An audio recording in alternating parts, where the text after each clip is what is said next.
Me, a picture of Jegaysus.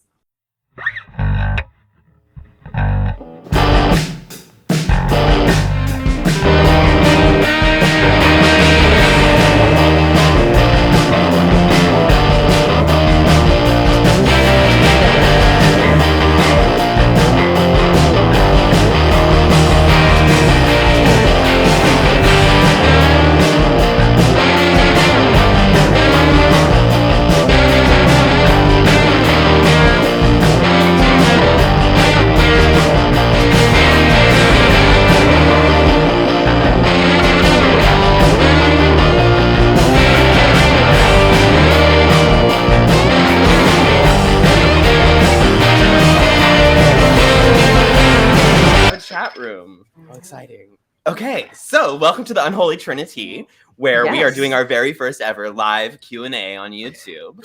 There was no intro on their end. Oh no. It was great. I'm sorry you missed it. We're probably just sitting here staring at the screen like dancing. No. It was so good. The echo is just so subtle on my end, and so I'm gonna lose my mind. Yeah, literally, I can't hear you in my headphones at all. So just turn down your volume a little bit. I don't know. What's up, y'all? They're sitting next to each other, streaming from two different computers because it's 2022 on a Tuesday, and two computers are better than one. We're going up on a Tuesday. What is our topic? We don't have one, but we're gonna. Do you want to start with Greg Locke? Because I feel like everyone was burning to talk about Greg Locke. Yeah, I think we should. So, like, maybe we can give like a brief recap. Do y'all know who Greg Locke is? Like, I know the two of you do, but does everyone in the chat know about Greg Locke? Greg this Locke? 5'6" ass bitch. I have a feeling that like anybody who has been on TikTok within the past 2 weeks has an idea of who Greg Locke is. But I mean, we can get confirmation from the chat. Also, in between us talking, feel free to drop whatever questions you want to, and we'll read through as we talk. So when I first saw something posted by Greg Locke, right? He was like hopping up and down like Rumpelstiltskin, and I was just like, this man is so angry. I know, he's 5'4". You know, I wasn't wrong. Is he 5'4"? He's 5'6". Okay. You know, he's my height. This bitch is out here unable to reach the cheeks. You feel me? But he has, you can see when he preaches, he has custom-made pulpits because they don't make child-size lecterns.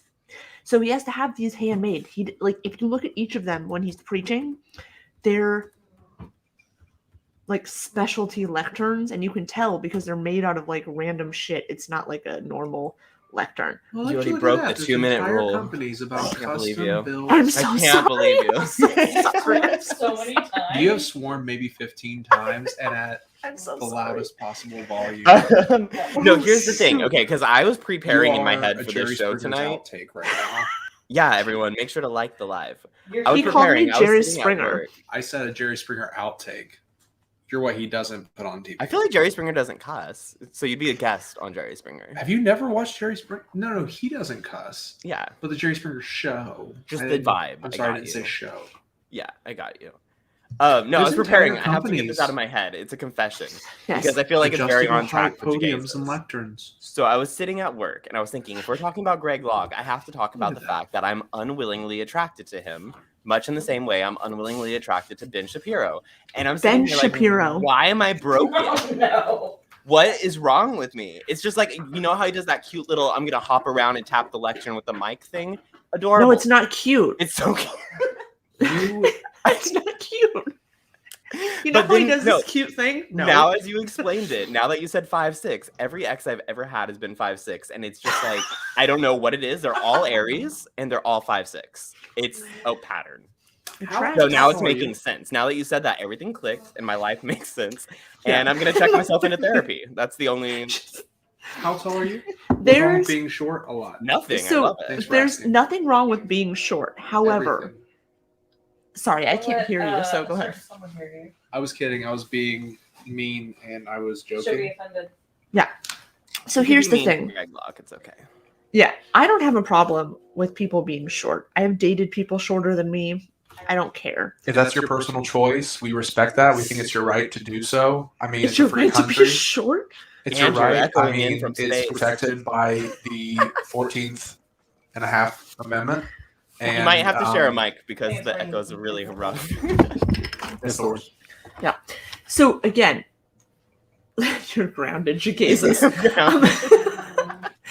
Fair. There's nothing wrong with being short, but if you are going to be a horrible human being that fully embraces toxic masculinity, I'm going to drag all the sensitive parts of you. And I just Drag know him. this man Absolutely. is Kinky. mad. But I feel like I can change Drag him. those sensitive parts. You know, just like a little touch from Jegaysus, and a little he touch becomes a from feminist. That's all I'll take because he's proportionate. Yeah. Don't care if you're short. I bet, like, dog. How are you Okay, going to so- stand up there and hate on people and then expect someone not to be like, why you look like Quasimodo? I can't. Okay, but on a serious note, Oh, sorry. I can't hear myself with Here, headphones. have one of your. One, yeah. Oh, I have to Sorry, have you're one. not being this is the kind of technical original. issues that only It's just we're usually talking happens about off it. camera. So this is very exciting for everyone to see. Sorry. No, I slept Oh, for 2 look at- hours. They're in the same. I was gonna frame. put like a little hand puppet on mine. I'm It's so sorry. cute. I was gonna say though, in You're all fine. seriousness, what do you think this entire like witch hunt that Greg Locke has going is about? Do you think this is some new movement? Like he's obviously a fame whore, right? He chases You could hear attention. We this. all know I'm this. Richard Gordon. Do you think this is just I him trying to watched step the- into whatever the video publicity he here. can get?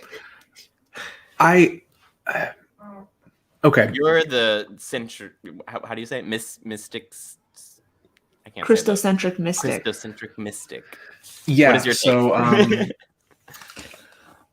if I were to frame what he's doing, he is doing.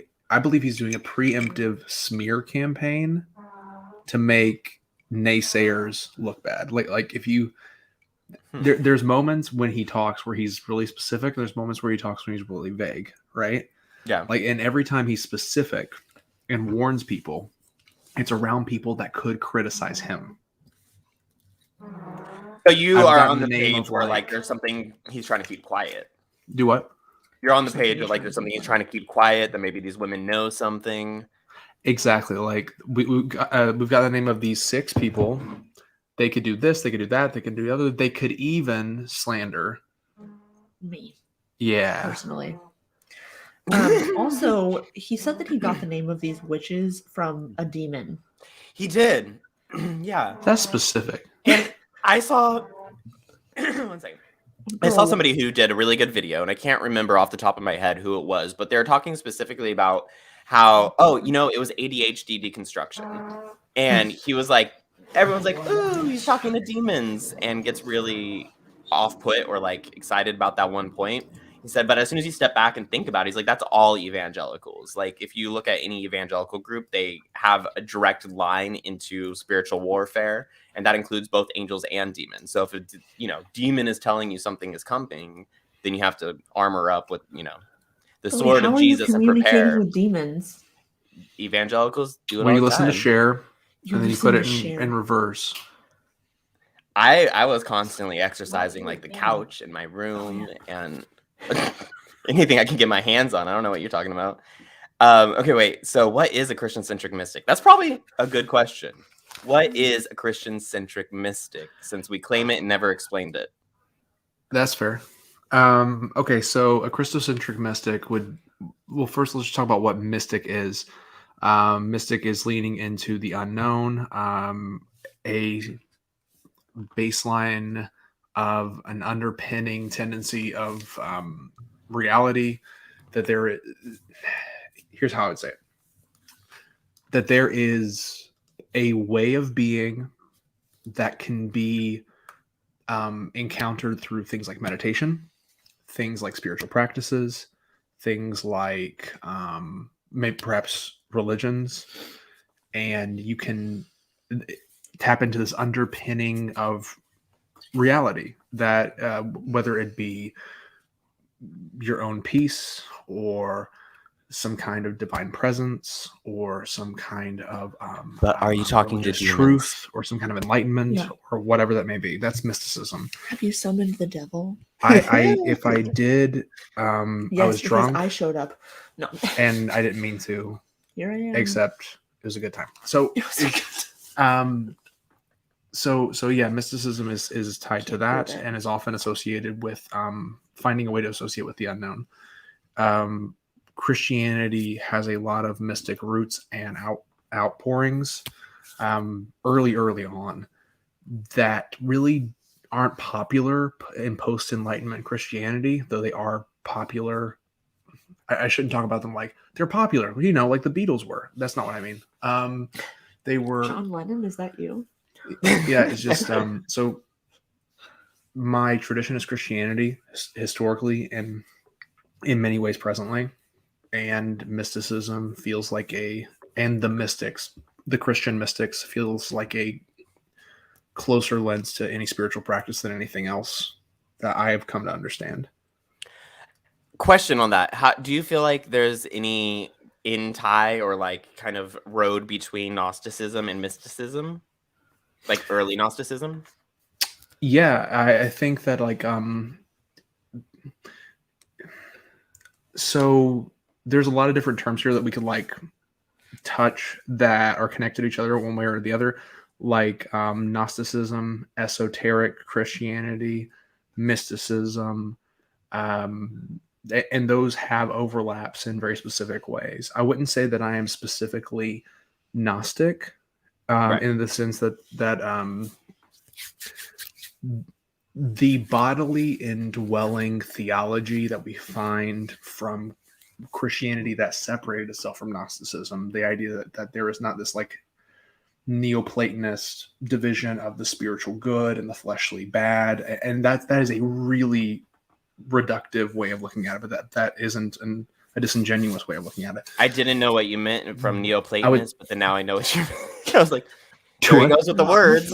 Interesting. Those are definitely words he said. I'm so sorry. No, so Flesh is evil, material world bad, everything in the spiritual afterlife should be the end goal. Gotcha. Yeah. Or that which is spiritual and present and is real is the perfect, and everything physical is a shadow of this heavenly perfect. So Neoplatonism had a huge impact on what we would now call Christian Gnosticism. Now that is very different than esoteric Christianity, which is like Christian witchery and other spiritual practices that are often considered, you got taboo preacher witches, you got male witches. You got male We heard witches. about 'em. You got deep fried witches. got pineapple You got witches. witch kebabs. So okay, wait. So Lorna wants to know, can anyone be one? What does it take to be a mystic? But then I really want to talk about Greg Locke more. Can anyone be a mystic? Yeah, there are esoteric Christian traditions that you can join, that you can work to join. But as far as being a mystic, mysticism is tied to practice more than almost anything else. Now, depending on who you talk to. So if you want to be a mystic, if you want to seek mystic practices, read about mysticism, seek understanding of what are mystic practices. How can I do these things and pattern myself in these behaviors to find peace, to find understanding, to find a sense of self-sacrifice, a sense of humility, a sense of generosity. It's not like a closed practice. Now, there are esoteric Christian practices that are kind of closed practices. It's like the most closed practice you could find within Christianity. So it really depends on what branch of mysticism you're looking to be a part of. So research is a good starting point. Exactly. What vibes with you and what is going to work ritual-wise for what you need. Yeah. Is Greg Locke just for shock and profit, or is he just crazy? I think both. Yeah. From Lorna. I I think it's a little bit of both. I don't... He's crazy in a way that anybody who has narcissistic personality disorder is crazy. In like, it's, we shouldn't say crazy, it's a bad word, But like he has the mental illness of anybody who has narcissism. But that leads him to go after any kind of platform that allows him to have shock and awe. And like he doesn't have a huge congregation. He's made a name for himself nationally by being ridiculous. And he gets documentaries and news coverage and all the things that he craves with a congregation of like 150 people in a tent on a parking lot. Like he knows what he's doing. And I think that's probably the scary part about it. And like Michelle says, yeah, I think he's both and dangerous. Same kind of thing as Trump, man. When you get those people who just crave attention, it gets scary. But you know what's, to me, almost worse? No, what? Let me tell you more.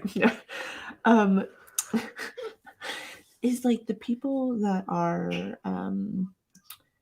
almost like Greg Locke light. Like they're not hosting the book burnings, but it's like if you've seen any of my recent like TikTok videos where I'm sort of talking about these like Twitter pastors, like Brian Suave or Brandon, what is his last name? Durham, that are like calling women skanks or saying that they need to like cover up or like do all of this, right? Not make their brothers stumble. But, Yeah, like, this is stop all, brothers stumbling. It's, to me, it's worse because it's almost more palatable. And so many people kind of like accept it and they sort of normalize it, right? Whereas, yeah, Greg Locke has made a name for himself being a psycho. But like most of the people that look at him are just like, what a weirdo, right? Like he's burning all of these books and like doing all this crazy stuff. Whereas these other people, they're actually getting less like media attention, but they're doing far more damage because they're reaching so many more people who are understanding their message as something palatable and acceptable. Yeah, so, it's more insidious in nature because it's believable and therefore like something that just seeps into your subconscious and perpetuates the same inequalities. Yeah, because it's like, you know, you have Greg Locke and he's like, burn Harry Potter, blah, blah, blah, blah, blah. Like almost everybody thinks this is ridiculous, right? But then you have people like these other guys that are like, I'm trying to think of what it was that I saw the other day, but it's not like burn Harry Potter. It's like, you know, complementarianism, for example, where like these churches believe that like it's basically Jim Crow for genders, right? Like separate but equal. Women and men are equal, but women should be submitted to men all of the time, right? So it's like it sounds a lot more palatable. It sounds a lot more, much more like a euphemism or much more like a platitude because they put it in a nice way. But platitudes. Exactly. But the bare bones of it is bones. Bones. It reminds me of just Boner. like the classic church thing where people are like, oh, do you have women in your leadership? And they're like, of course we do. Like, no, well, not even that, but they're like, you know, men are preachers and women lead the children. Women lead the bake sales and the prayer groups. The bake sales. And men are the ones who make lesson plans, and they're the ones who handle the finances. Everyone is equal in the church, but they have different rules, different ways that they lead. Yeah, and it's like that's not a leader, my dear. Exactly. I did see the video of I didn't know it was a gay couple. I thought it was a gay man that like went up and said like Hail Satan and like threw a Bible into the book burning. Andrew got the ring light. And then he's like, I'm keeping my Fahrenheit 451. And he's a hero. Because that's all I've been commenting on people anytime they show a book burning or whatever. I'm like, you got to play fair. Like the Bible has way more rape and incest than anything else I've ever read. This is the same thing that like I will say across the board. Hello. I like to meet people where they're at, you know, like if you are just insulting people left and right, I'm not going to try and have a high level discussion with you. Like, you don't care. You don't want to learn. No. All I want for you is to shut up. Yeah. And like, the thing is like, like, why am I going to try to have an intellectual discussion with someone who is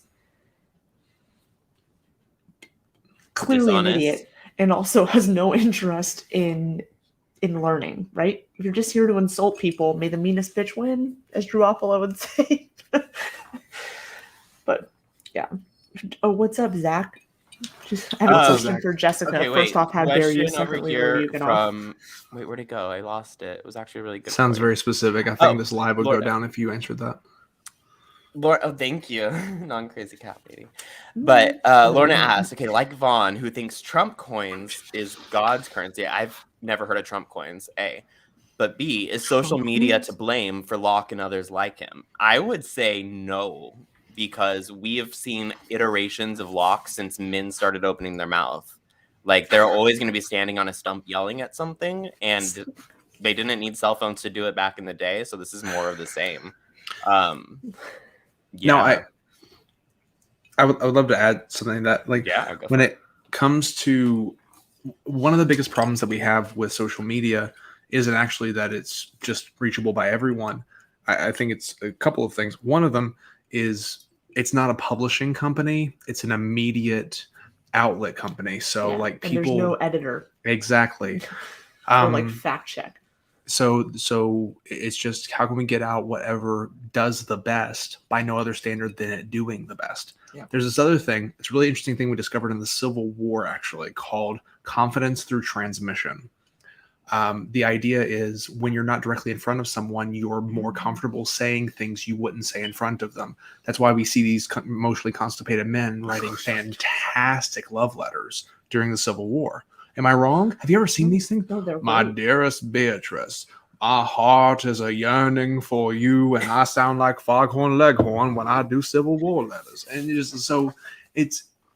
but the notion that we discovered is that they had a more comfort with emotional expression when there is some kind of barrier of medium. Yeah. We have that benefit through all forms of social media, but social media has gotten more and more intimate while maintaining confidence through transmission.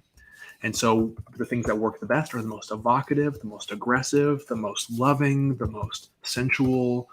And so when there are people that have these really strong tendencies of expressing themselves a little weirdly, it's the non-publishing company that puts out whatever does the best goes, that'll kill for whatever reason. Yeah. And these people that have crazy ideas are willing to express it because of confidence through transmission. And it's this really toxic marriage that seems to never end. I don't know what Trump coins are, by the way. I don't know what Trump coins are. Sorry, It's like Monopoly money, but someone help a stinky. Danish person out. It sounds like the next grift for sure. I mean, everyone can make their own cryptocurrency, and it sounds like somebody just used that and put Trump's name on it. It's the next nifty, if you will, NFT. What are the best arguments for theism? Do you want to drink? Do y'all want to drink? Yeah. Yeah, I would love to drink. Do what? That's you. I don't have the Okay, best I'm arguments down. for theism.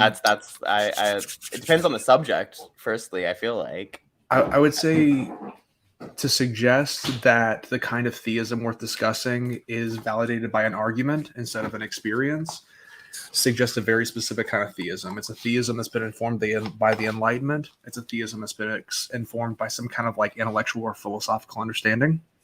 It's not a theism informed by practice or community or inner knowing or connection to history or future. So I think the question in and of itself is asking about Protestant Christianity. So what's the strongest argument for Protestant Christianity? In many communities, these spaces still operate as culture hubs for maintaining the reality of a community. Yeah. They give narratives for connection to values, historical, present, and future, like things to hope for. They give a lot of resources connected to these values. They can. Good. Yes. Yeah. I think not the as best a rule. argument is: have you seen wind? No, but it's there. Yeah. Sorry. How even does a sneeze work? Listen. Exactly. Gravity. Boom, atheists. Yeah. No, so The I eye would say is so that the complex; strongest. it could never have evolved. Yeah. Listen. Even though What we even is yawning? we found Does it a ever single swing cell itself? bacteria that has developed eyes, it gave up its mitochondrial power to develop an eye Like, spot because it's more uncomfy. important. It's a single cell organism with organs. Take that, science or non-sciencers. Checkmate, bitch. But no, like, real talk though, the strongest argument for theism is really tied to whether or not you think the baseline of the theism is an intellectual argument or some kind of experiential social space, some kind of practice that ties you to people and history. It's such a hard question. I did a TikTok experiment right before I got banned, so I never actually got to repost the videos like I wanted to, but I asked for everyone's best argument for specifically Christianity, and then everyone's arguments for atheism or non-belief. And I think I got, I want to say like 25 responses in like 24 hours, and only one of them was from a theist. Every single other one was atheist. Because I think that even, I have a lot of friends on there who are Christian specifically, and I have a lot of haters who are Christian specifically, and not one of them dared stitch it, because I think it's such a weird question, and it's not something that we are able to put into any kind of logical pattern, and people freeze on that. Whereas there's a lot of thought that goes into non-belief in atheism, a lot of practical applications that you can actually define, whereas theism, like you said, operates as a culture hub. You just find yourself in it a lot of times, so it's really hard to put an answer on. It is like it's unfortunate. I mean, religion has at its core, it kind of ties us to some kind of like moral conduit historically, now significantly less so. I think that we can't separate the intellectual arguments from what these spaces can do for communities, unfortunately. Yeah, I agree with that. I think that, like, did Red Sage just boop the floof on our queen? Yes. We booping floofs out here. You can't even see me. Oh, there's two good questions. Okay, wait. So now, what are the best arguments for atheism? Please help. That's a good one. New definitions of atheism, or like historical definitions of atheism? Just best arguments for that I struggle with when I hear this question. As someone who has never been like, I'm an atheist, I've always said like I'm agnostic, or an agnostic atheist. Like, atheism to me, and y'all can correct me if I'm wrong, is not so much a belief in something so much as a lack of belief in something. So I'm not necessarily trying to argue that I have a specific set of beliefs that should be followed for A, B, and C reason. I'm simply stating that I don't follow any specific set of beliefs because I haven't been provided enough evidence for this sort of framework. Now, maybe other people have different opinions from that, but I never tell people that I have a strong argument for atheism, because how do you have a strong argument for a lack of belief? Exactly. It's simply saying I have a baseline where I'm asking for evidence for something, be it Christianity, Buddhism, Islam, whatever it is. I just want enough evidence to convince me, but that has not been provided. And so it's not me arguing that one specific religion is incorrect. It's simply me saying that no religion has provided me with enough evidence to convince me that that religion is correct. May I add to that? Yes, because please. I think that's wonderful. I think that, so within my lifetime, I've seen a change in how people talk about atheism. From it being like, I don't believe in a God, to a lack of belief, like a belief as in practice, right? That may not feel like a big change, but it actually is. If I were to say there's an argument there, I heard an argument in your statement that I think is really good, and that is, it is a reasonable default position to not have a supernatural worldview, instead of having a default of a supernatural worldview. Like, it's reasonable to not have one. That I think that's the argument we're hearing from atheist communities now, is that like my default position, and that it is valid for humans to have a default position to not be a supernaturalist. It's like the and RuPaul that actually argument. Is a rather evocative Everyone's argument. born naked and the rest is drag. Do what? Said it's like the RuPaul argument. Everyone's born naked and the rest is drag regarding gender.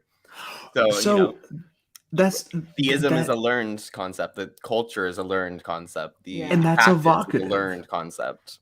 Now, granted, to go back to that space as if we haven't been raised in spaces that are inherently supernaturalist, that use language that suggests a god or like the imagery of gods or deities or whatever it may be. That's an argument that you have to put on top of your life experiences. But I think that's a pretty compelling one, isn't it? Yeah. For some.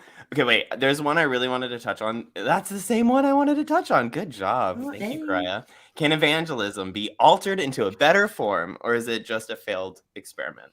I have a I wanna question. start Is on this you can, but my Okay. question is, Yeah. is Aw, this it's like E.T.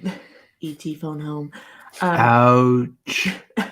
That's the line, right? I think so. They touch fingers. Y'all, we've been up for a long time. I haven't. No This is questions, just. please. I just feel I'm in a good Welcome mood. to the What a good ADD mood. stream. Exactly. Okay, wait. You had a question. Sorry. Yeah, you can definitely start. But my question is this? Do you mean evangelicalism, or evangelism is in like? Sorry, I'm not evangelicalism- trying to be like an ass. I'm just curious if this is this specific. Yeah. Like That's a good question. proselytizing for Right. religions. Because evangelism is, like you said, proselytizing for religion. So I'm curious if you just mean that. Here's the or thing. you This mean kind of folds That into was the my sound of me my pouring a idea that I was margarita. going to roll with here. You're welcome. Oh, we're doing ASMR now? So, okay. Welcome to Crack I think evangelicals, since the base root of evangelicals, right, is evangelism. I was kind of rolling them into one. But I think that the idea of an evangelical is not necessarily an experiment, but I do think it's coming to an end. I think to hold on to the Protestant American Christianity, like its own distinct kind of monster and beast that it is, it's going to have to adapt, and it's going to have to kind of drop the evangelism side of it. It's going to have to drop the "this is my way, you should follow it," or they're turning everyone against them, and it's going to burn to the ground. That's why we see such a huge deconstruction movement right now. Mm-hmm. It's people not necessarily leaving the faith and not leaving God or Jesus or however they want to identify. There's a lot of people who still very much want to hold on to those roots, but do it their way and have their own connection and their learning process and learn the history and go whatever road they want to go on without being yelled at that a halter top is going to send them to hell. So I think that whole "I'm going to preach at you" thing is going to die if the religion's going to succeed. We can make you one. That's my 2 cents on it. Yeah. So sorry, I just cut you off. I didn't even speak. I just saw the hand cast motion. magic on the screen. So, did I cut you off? I'm just going to keep going. My thing with evangelicalism is that they are unable to do any kind of introspection or self-reflection and admit that they are wrong or need to change. So in order to be reformable, you have to be able to acknowledge that perhaps something you've believed is wrong and needs to be adjusted. Now, have we seen like reformations across history? Obviously. Martin Luther nailed it. Ding ding. I got it. But right now, the like evangelicalism that we're dealing with is based on this inerrancy of Scripture and a literalism of Scripture that have sort of dovetailed together, and it's something we really didn't see much leading up to this point. I would say post-Enlightenment is when we started to see it, but this sort of marriage of inerrancy and literalism is a pretty late development. Yeah. And so when you have this group of people that, one, believe these two doctrines and believe them sort of as one doctrine, they have no interest in reforming. They have no interest in admitting they're wrong. All they have interest in is somebody else, or in telling somebody else why they're wrong and having them convert, right? And evangelicals, I think a lot of people miss this point, and I forget the word. Andrew will know it if it's postmillennialism or supersessionism, but basically where if you set up these sort of like theocratic religious regimes on earth, it will be a way of ushering in the second coming of Christ. And so Yeah, very seven mountain. I would say, isn't that Exactly. dominionism? Dominion theology. Yeah. And so they're basically saying that like they cannot be wrong, because if they admit they're wrong at any point, everything crumbles. Yeah. Because if you admit one point is wrong, then it's the Bible's not inerrant, and also you can't take it literally. Which is hilarious, and it's my favorite content to do. Kind of like when I say like there's contradictions in the Bible, and then I watch people freak out because the funniest one is the one that I don't ever even say, but it's like, you know, God made people and then God changed his mind and is like, let's flood all the people. I hate them. Y'all suck. You know, it's And it's like, that's okay. So- you can do that as a deity, but Also, what's up, the Awoken One? What's up, Steven? What's up, Sentinel? and They Prime's awoken out here just for dropping us. like some really interesting questions too. If you so scroll through them, kind. For atheism being a prophet. I've never read this, so I can't speak to it. I'm curious if you're referring to a specific God or if you're referring specifically to the Christian God, because I think that's a different question. Prime also they chatted Draper about that and psychological they argument. explained it further. Oh, sorry, I let me didn't find see their the chat. explanation. It says, well, I try to avoid specific beliefs. I wanted to stay away from Christianity, Islam, Hinduism, so forth, but merely like some sort of theism. An example one may give would be contingency arguments. Or like deism, where there's a God that existed at some point, but he doesn't interact with the world after he Yes. created it. Yeah. May I? Mhm. So I think the hard part is we have, and I know this sounds backwards because we're on TikTok and YouTube and all these spaces where the bare bones of how we operate is tied to how we speak. And so it's rhetorical, right? That's the blood of how we operate. Religion, that's not its blood. The blood is not the talking. It's in the doing and the practice and the good and the bad that come from it, and the capacity to deal with your mortality in light of that, among some million of other things. But if we're going to treat theism honestly, we need to stop treating it as if it's an argument. Because it's not like nobody is what it's not, is it? Like people It that is, like practice atheism, any kind of religious practice, are not sitting around going, ah, yes, the rebuttal, it moves me. Like now, granted, there have been moments like But the there has to Second be an Great argument Awakening. for why this particular deity over another. That's where the argument lies. Because Otherwise they would just be deist. They chose a certain deity, and therefore Right, there but has to if- be an argument for why But that if one's this the person truth is or the one they like. saying that they're trying not to subscribe to a particular religion, which it sounds like it, then this argument they're asking about specifically is a personal God. some It's just higher random power. But like, it doesn't matter who. Or We're conscious not power. arguing over who's the better one. We're saying there is one. Yeah. Whoever it is. To suggest some kind of conscious power, right? In any religion, like with rare exception, like post Enlightenment, the rare example that we found in recent tendencies of more intellectual spaces, we rarely find the compelling practices or the compelling movements of any religion being around its arguments, being around its rhetorical devices.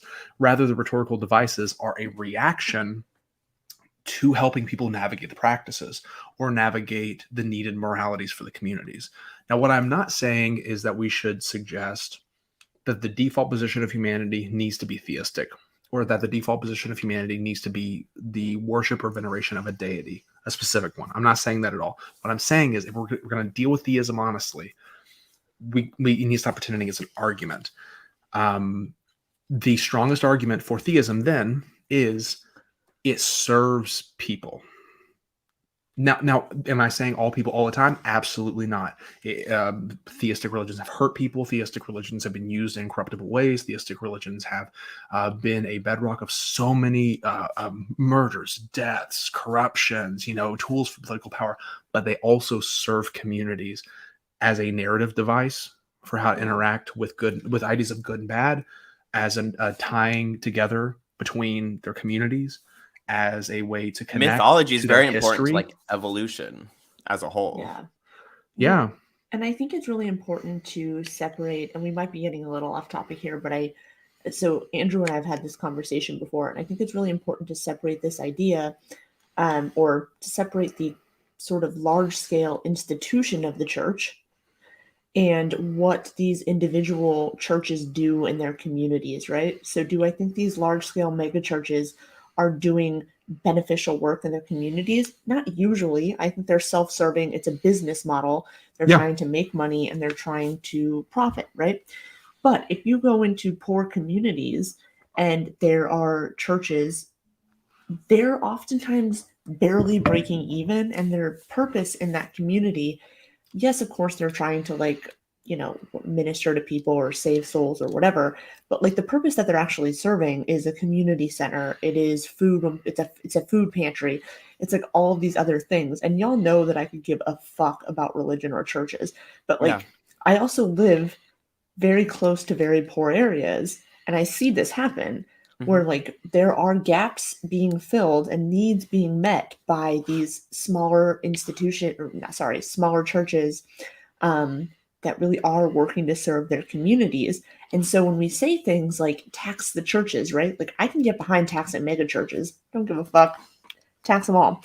But when you have churches that are like breaking even and honestly trying to do things like serve their community, I don't think we get the same benefit from taxing these churches or doing whatever, right? So like I think that there's a lot of nuance in this conversation, and I know we got kind of off this topic of like what's the strongest argument for theism and yada yada. Wait, we had a primary topic this whole time? There's never a primary When did that topic. happen? I didn't sign up for that tonight. Yeah. Okay, wait. No, I agree with all that, but I'm also very much so in like I live in the extremes because I feel like we have to extremely push back. That way there's some kind of compromise in the middle. So like I'll be very vocal about taxing all churches, all privately saying, as long as they have like 100 or more members. But like, of course, as like a basic example, but I obviously know it's the same thing that you do, that there's a lot of small town churches that are literally the only place people can go to in the middle of a storm, or like you said, they act as a network to get people jobs. They act as a network to just find people housing. And it's very important in that role. And I'd find it interesting to see if there is more of a public atheistic movement in which they start replacing community centers with a church. And I've seen a couple of them where they meet on Sundays and kind of do like I don't think I know you're a Christian. In the gaps issue. And then I was gonna say the very next thing I want to jump to is David and Jonathan and Ruth and Naomi. Hold on one second. That too. Sorry, before we do that, I know. Oh my god, I love it. Hold on, let's all do the pretend Andrew pose. Ready, Jegaysus? I can't do the cheese face. I want to do the pretend Andrew pose. I can't do it. Ready? Have you ever wrong? I can't. He's Was never that okay? made that face. I don't know why I felt compelled at the end of my video to do it. Because you looked like such a douchebag. I had to do it. It so felt right, but he's not a douchebag. But I was just like, thank you so much. Thank you. I'm humble. I'm Jesus. I'm changing the world. Sorry. Oh shit. Okay. But so Prime asks, I just want to. I guess my question. This will sort of like wrap up that topic. Sure. Prime says, "What would convince you then, especially Red Sage, if not arguments? Like to be religious?" Andrew's a Christian. Hi, sorry. Sorry, everyone. Everyone can go home now. Sorry, we lied. Like, do you know how many people that are on here that now have to believe I'm less intelligent? It's so sad. That is a thing. I wonder if that's been studied as a phenomenon. I mean, it has been studied. But okay, yeah, it's been studied. There are certain like overdeveloped religious tendencies that are associated with some lower IQs, and those overly religious tendencies are often associated because we're in a Christian space, as if that's Christianity. Yeah. Politically correct. I'm trying to be nice. Well, no, I mean, okay, and I doubt he's in here, and we've had him on the channel, and we love him so much. But I've said it multiple times. Where like Dan is probably the smartest person I've ever seen in my life, and I don't understand Mormonism. I could never understand submitting to the religion. I can't ever understand being LDS, and yet he's LDS, and he's the most intelligent person I've seen.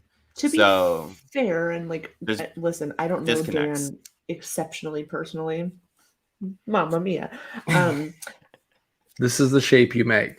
People think it's this. It's not. It's this. We're embarrassing. I'm embarrassing. I thought you were specifically. talking about fisting. I was. Okay. Right. Your face. Y'all horny. You start like this. You too. You duck. This is true. You duck. First, you go like this. We made it like a whole 45 minutes without getting into sex. This is a good. perfect transition in David and Jonathan. I just want to say this about Dan McClellan. It has nothing to do with fisting. Dan, I'm so It sorry might. we had to bring you in on this. Dan McClellan. It could have something to do with about fisting. I'm stressed.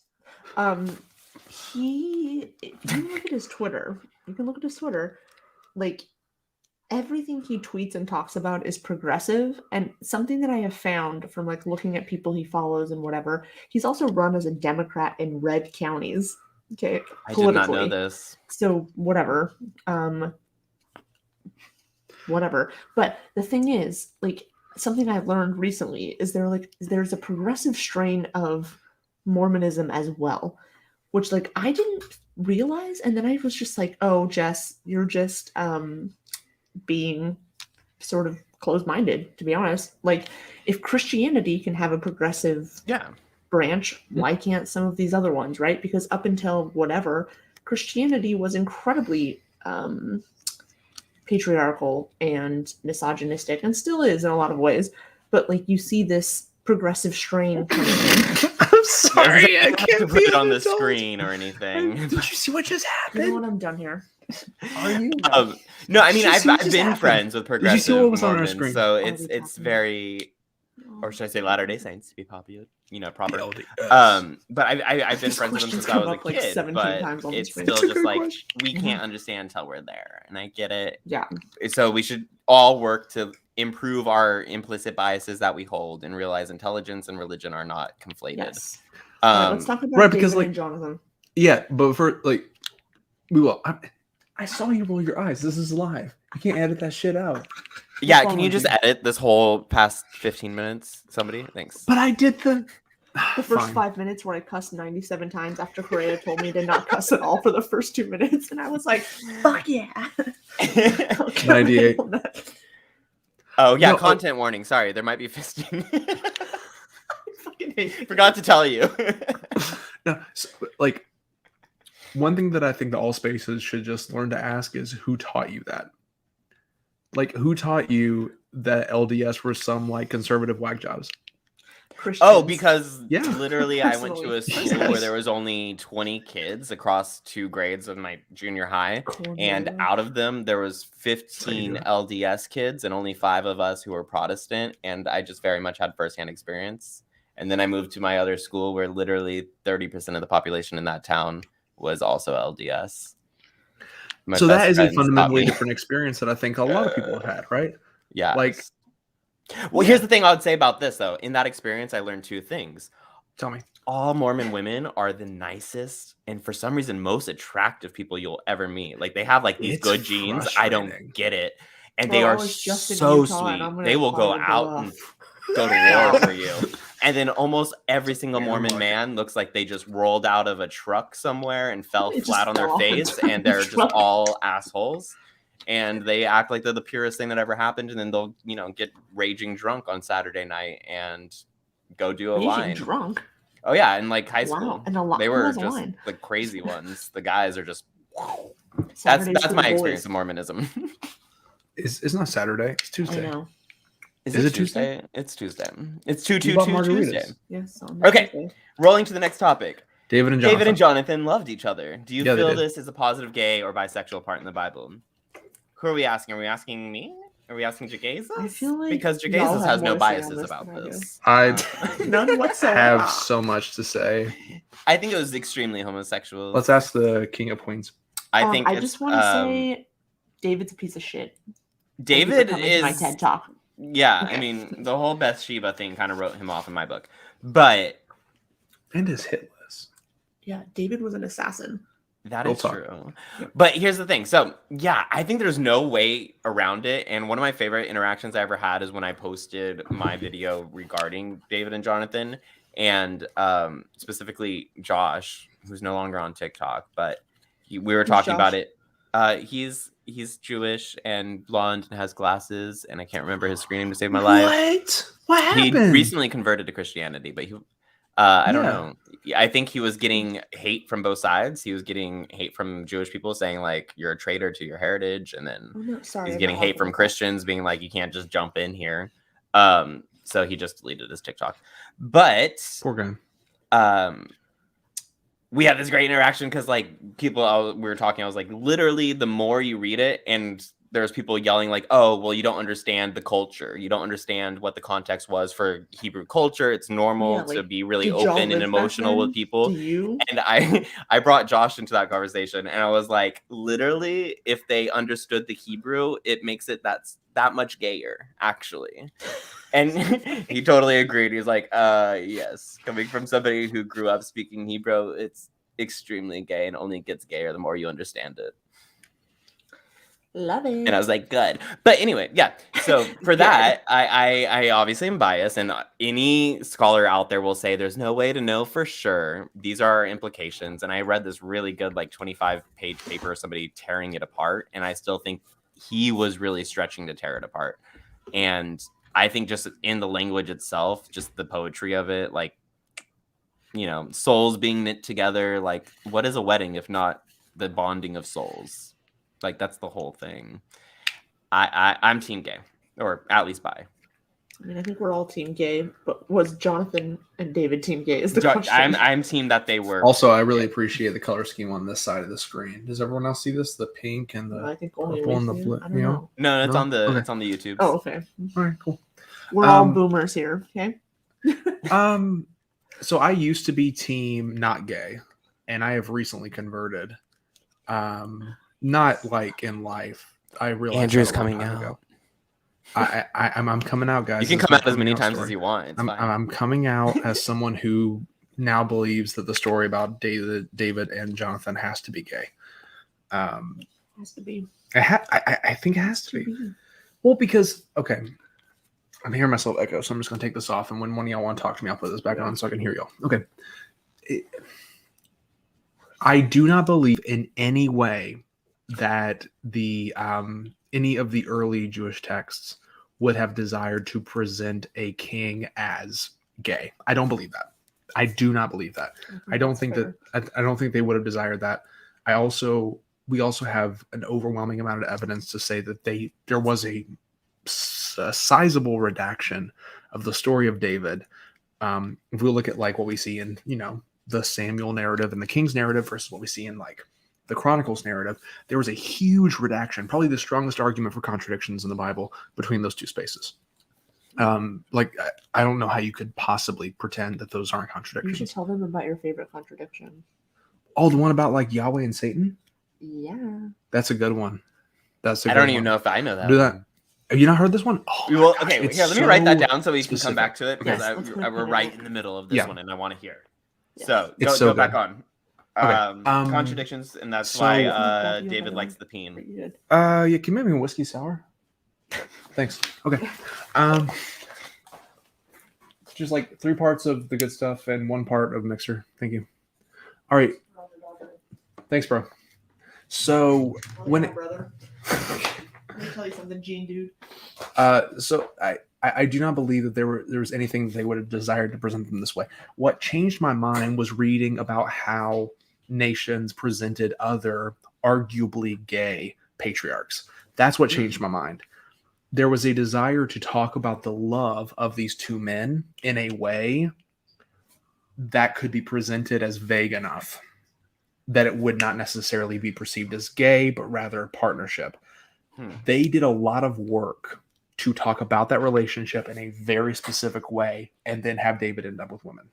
They did a lot of work to make that happen. I think they had to deal with this kind of narrative in some kind of way. They had to deal with this narrative and clean it up to make it less gay, which is why I think that it was probably extremely gay. Question on that. Do you think one of the reasons why they couldn't just write out the script entirely is strictly because of the fact that like Jonathan was Saul's son? So there had to be this narrative for how David became intertwined into the family in the first place. And so they're like, oh, we can't just get rid of him because it's the reason why he got so close to Saul. We can't get rid of the gay kid. Yeah. Yeah. I think that's what it was. Okay, interesting. Now, granted, I mean, I don't necessarily think these stories actually because didn't happened. David marry Saul's daughter right after that? Yeah. Yeah, so I guess they could have just skipped that part, but that's not fun. They could. So I do not believe these stories actually happened. So There's I don't that. think there's compelling evidence that these actually happened. Did you But think they there's were a King narratives. I think they were narratives that had to be responded to culturally, that were so compelling, they had to write them down and make them less gay. Okay. That's what I think happened. Do you think that King David was a real figure and then they had to explain his queerness? No. But I do think King David was a real figure based on the Tell-Dan-Steely, but I do not think. I think there was a Depends. dude. I think there was a House of David, maybe. Was I finished? Sorry. Oh, okay. No, it wasn't you, Jegaysus. I just am a bitch. So What happens if I mix a margarita with this? Oh, I don't know. He just mixed 2 drinks. It's not going to be good. So no. Wasting away again and margarita. Sorry that y'all have to witness all of this. I'm not. So the thing is I think that. That's nice. Okay, get it out. We're gonna have to get it out here. I think that King David existed, but not in the way that we think he existed. I think a king named David existed, but I think that his sort of territory was probably largely composed of like small towns, tribes, whatever you want to call it, but not this like massive kingdom. And the archaeological evidence supports that. We have one reference on the Tell-Dan-Steely to this king named David, but it certainly does not give him any kind of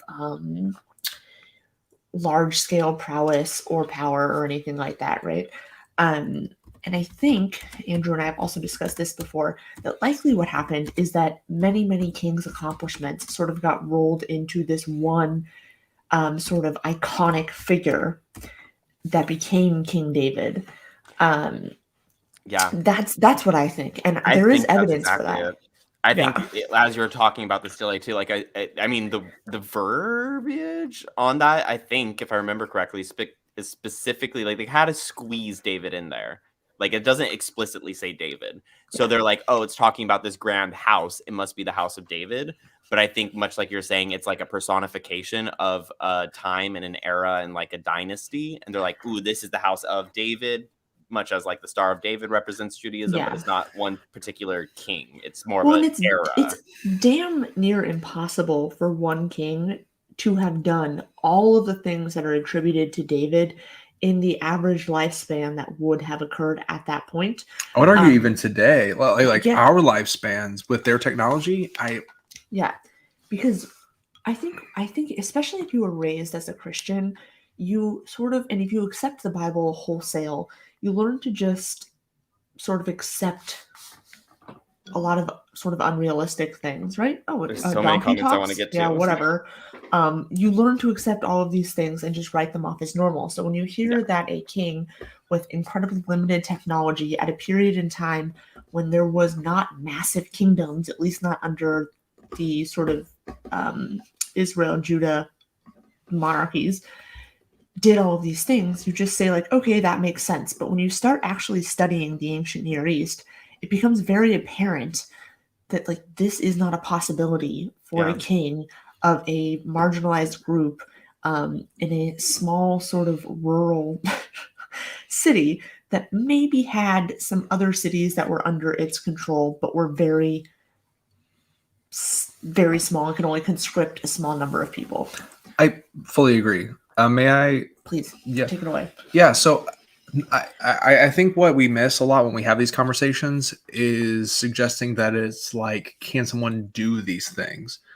Can we, to do these things that happen in the time of King David would not just require technological capacity, efficiency of work. It would also require a lot of cultural development of a people group into a single space that would then fully surmise a religion, a practice of being, and then in a few generations divide into two fundamentally separate kingdoms into fundamentally divided territories as if it happens Boop, overnight. done. Yeah. See, well, here's the thing. I always get weary of those kind of conversations because, like, we see the same thing happen with, like, you know, the Egyptian culture being like, they couldn't have built the pyramids. It's aliens.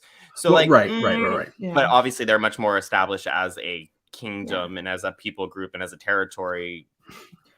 They had, like, the whole east part of Africa.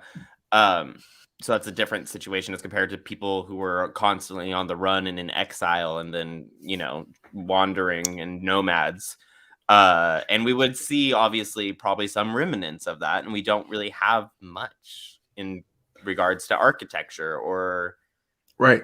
you know, Well, skills. I think it's something that I have come to learn myself, and then I also ask other people when they say, like, literally anything about the ancient Near East is like, okay, give me some context. What do you know about the ancient Near East that would lead you to believe that literally any of these things are possible, likely, common, any of those things? And the thing is, most people don't know jack shit about the ancient Near East, and Fair. what they know Or is their own nation's whatever history. the Bible said. True, fair enough.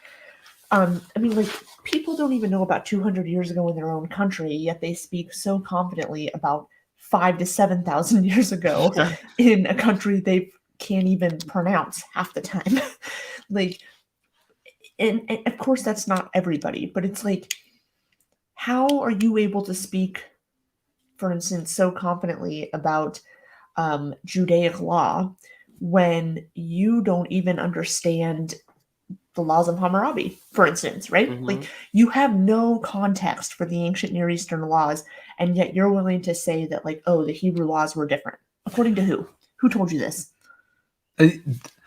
There are two extremes that I really wish we could just kind of snuff out because they aren't useful to us learning or discussing with each other.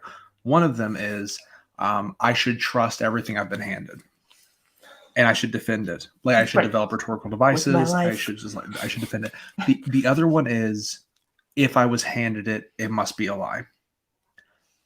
That one I have just as much problem with. It's just like, why do you trust everything you were told, man? It's like, your personality Yeah, comes those are from both what the bad. I can see that. But okay, wait. So I want to touch on two different things because they're very interesting. Touch it, So baby. actually, three different things. Firstly, before I don't want to get off the tracks though. Here we go. Does anybody know how old David was when he died, off the top of your head? In which narrative? In the biblical narrative.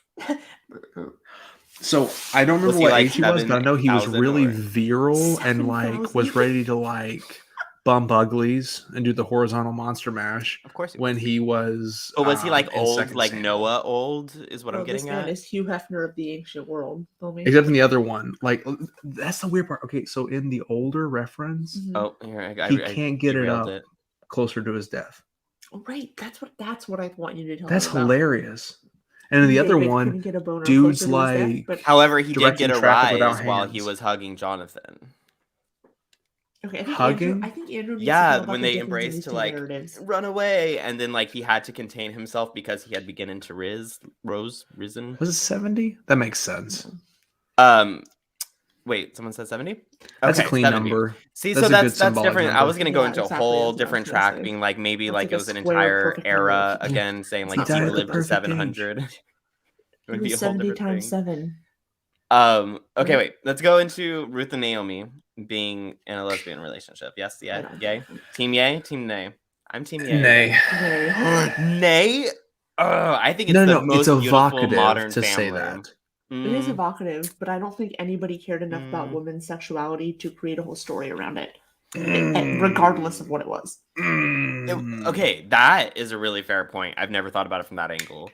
However, It's your I lack think the of story in vagina. and of itself is not even hiding lesbianism. Like, I mean, unless it's just an asexual story, if we want to take it there. They move together. Ruth converts for Naomi's religion, which is pretty weird, just because she wanted to stay with her. Obviously, they didn't have a man, so they'd go out and get Boaz. Boaz gets Right. Ruth pregnant. But then as soon as she has that baby, she kicks Boaz right out of there. Like, they're no longer But together. They just needed think that about kid because they the wanted a fact son.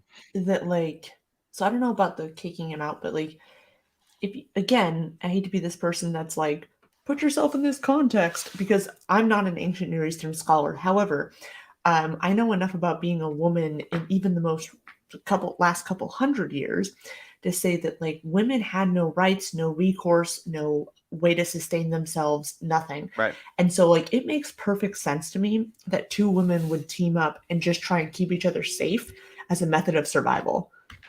Now, why it would doesn't that necessarily require conversion, though? That's where I think it gets weird. I mean, it doesn't necessarily require conversion, but like, who's telling this story and for what purpose? I don't know who's telling that story. Right. Well, we don't. That's the problem. We don't sure know she who's telling wasn't, that but- story. I don't think, right? We don't know. We who's don't telling that know. story. We don't know. And we don't know what the purpose We just know the is. time period. That's about Yeah. it. Well, we know the time period. I'm still very team lesbian on this. Well, so I so do like see your point, and I think it's a really good point, especially in terms of like women not having agency.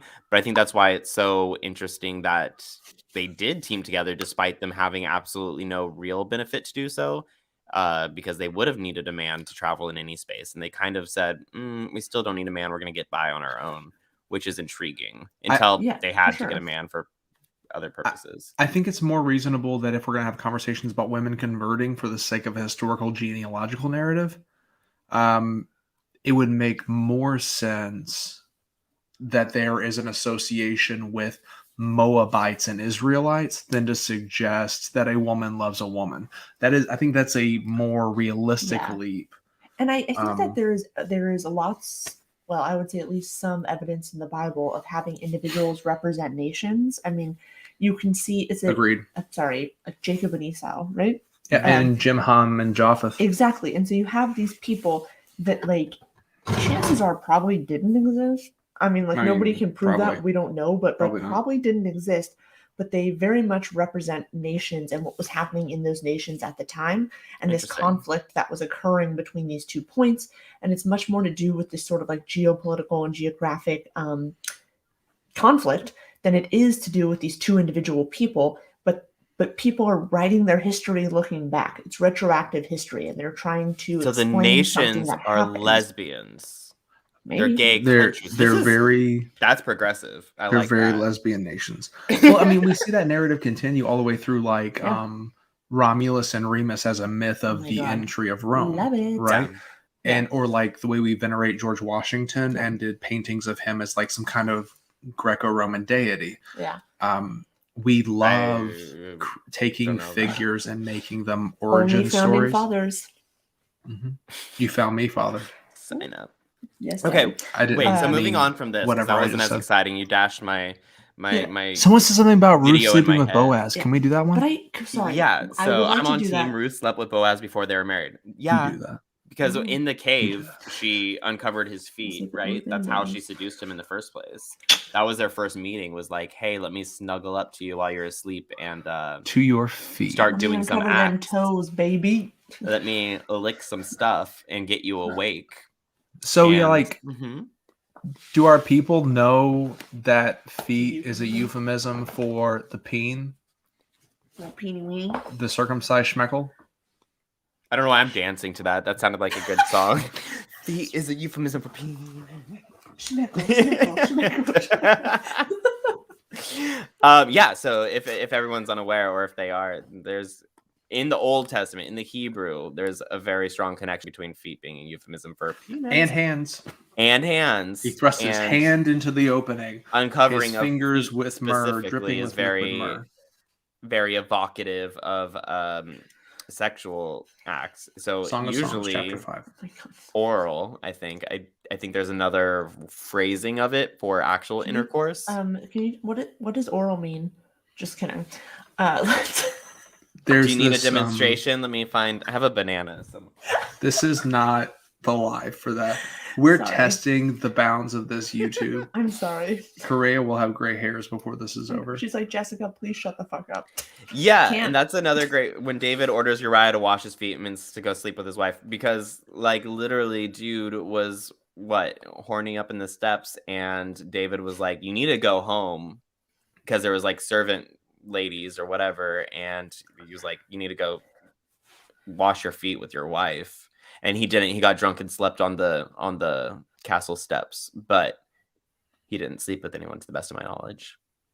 Yeah, I love that text right there because we've done this thing where we pretend this Bible.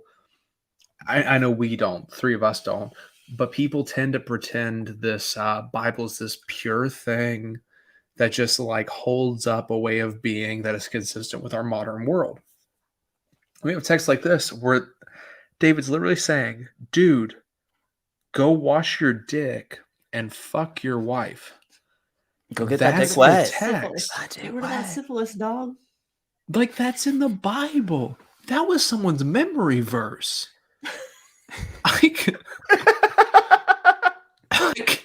Can we A little do like that? 7-year-old standing in front of the Not congregation Awanas. repeating it. Please, not Awanas. Like, that's the text. Wash your dick and fuck your wife. Thus saith the word of the Lord. Am I right? Like, Sometimes you gotta get out. Okay, Ruth and Boaz made me know waiting for marriage was not biblical. I mean, like, let's talk about that. Purity culture is such a facade. And the reason why waiting for marriage is biblical in any sense isn't because it says it outright. It's just strictly that the culture in the time made it very apparent that if you were not a virgin, you would be worth half as much as a bride. So, like, they made that very apparent that you're going to lose value if you do it. So on the men's side, it definitely wasn't a thing, and it wasn't a morality thing. They didn't say it was like a sin or like God would cast you out for being promiscuous before marriage. It was just simply you wouldn't be able to get a good man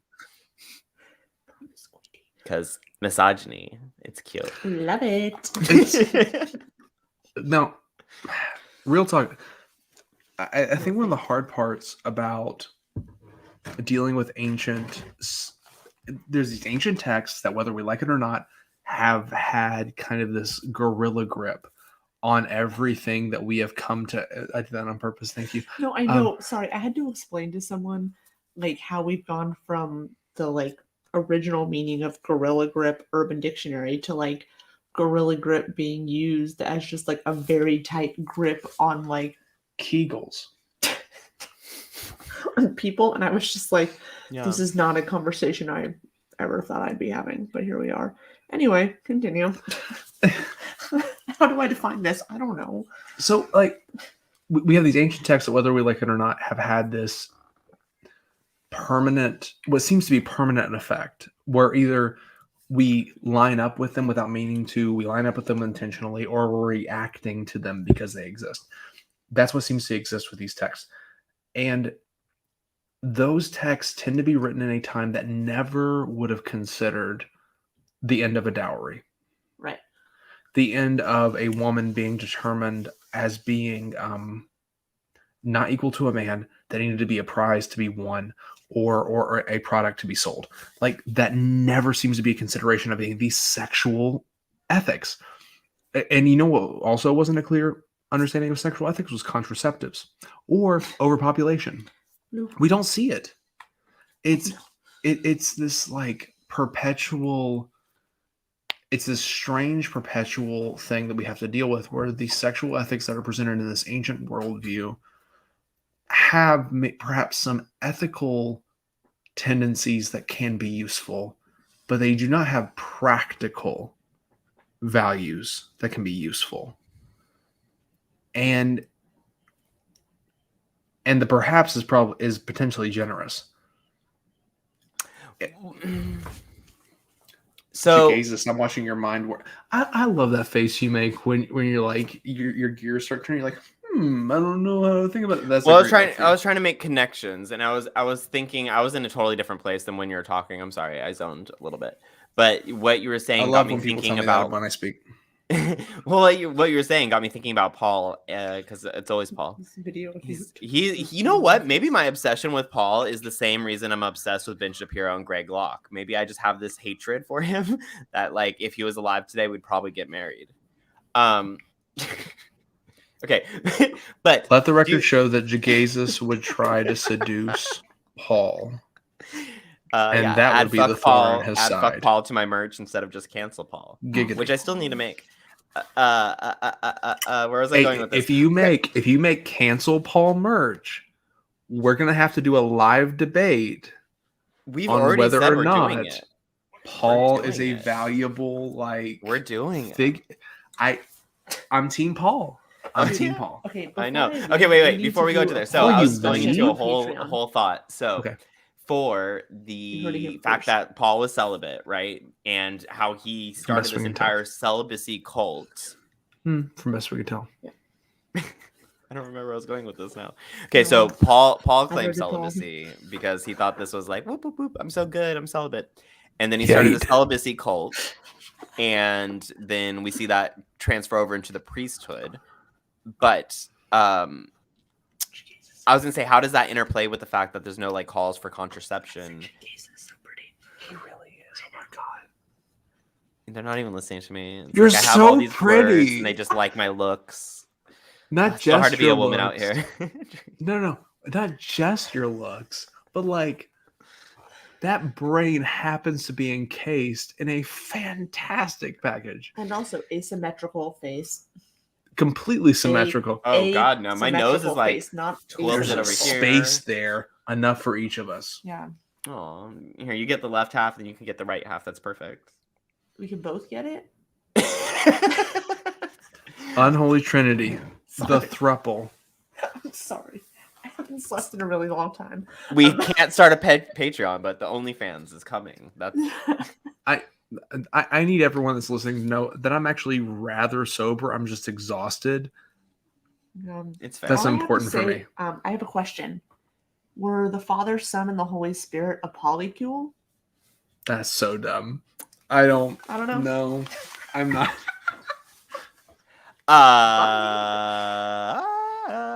Okay. Are there Let's Jehovah's go back to the Witness questions progressive circles? before we think about like something super blasphemous, such as the Holy Spirit, fucking Jesus. Sorry, Karayah.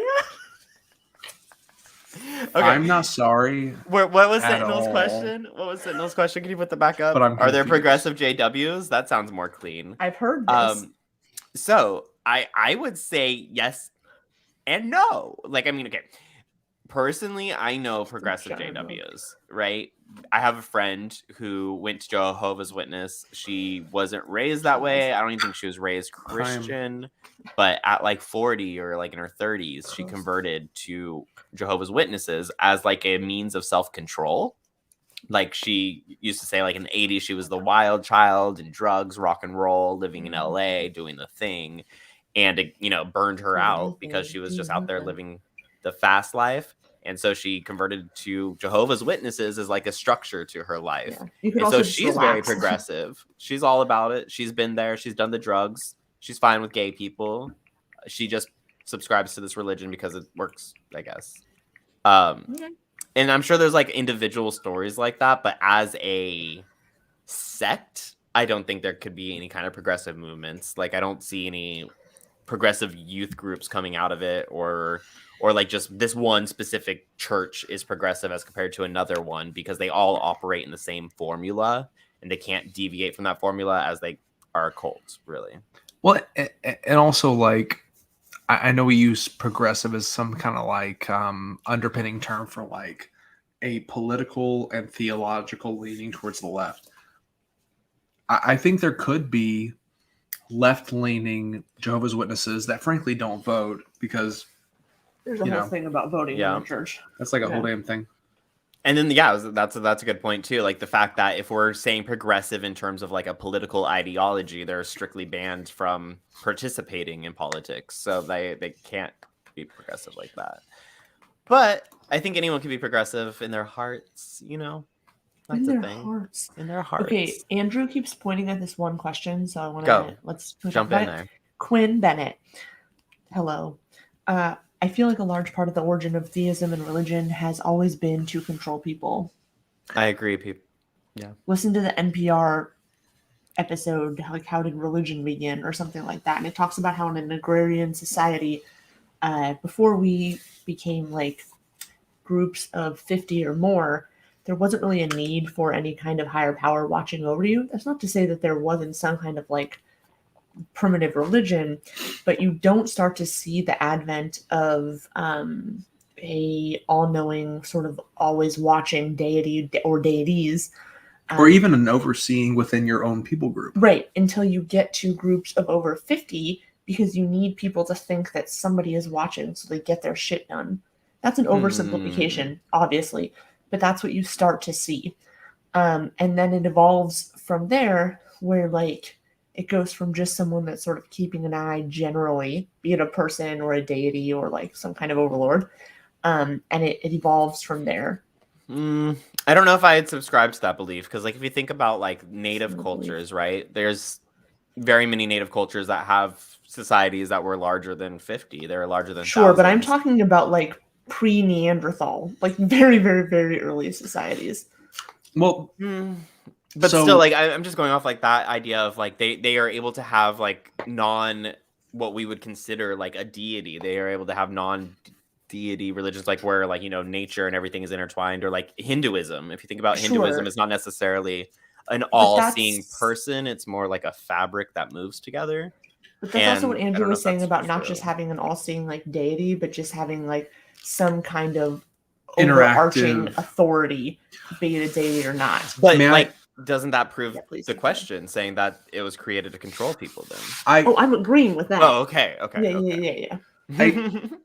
I think if our definition is theism is like a post-imperial religious structure, I would say, yeah, I think there's a strong case for that. I think it's a case worth debating the specifics around. But yeah, I think it's interesting.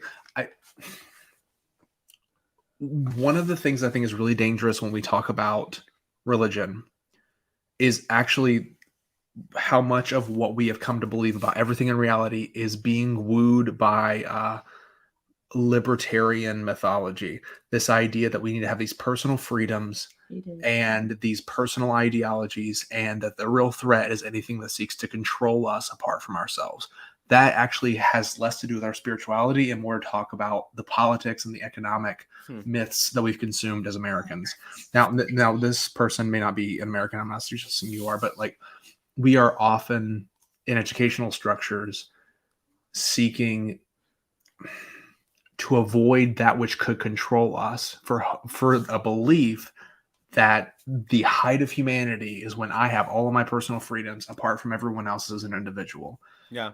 I do not think that there is a good case to suggest that all religion that ties to a personal deity was invented, fabricated by someone or group for the purpose of keeping people in line.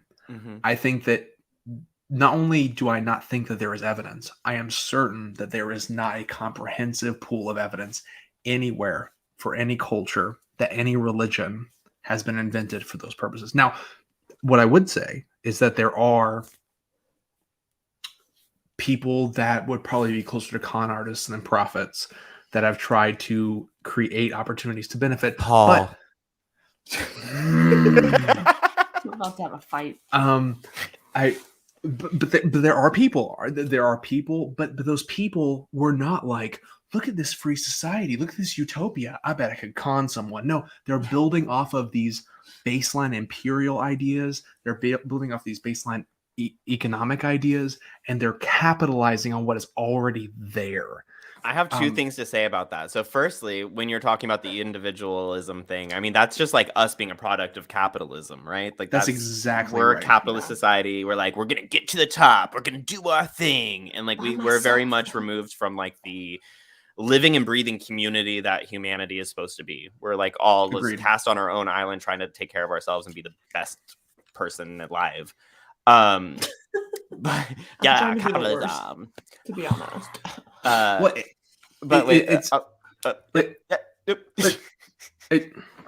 was gonna say, wait, before I forget. But outside of that, what you're saying too, as in what I think is important to realize is there's no like definitive person that's like, and now we have a religion. Obviously, like religion comes from a collaboration, and I feel like every movement or every belief, and when we're thinking religions, we're probably talking like the major religions, like the Abrahamic religions.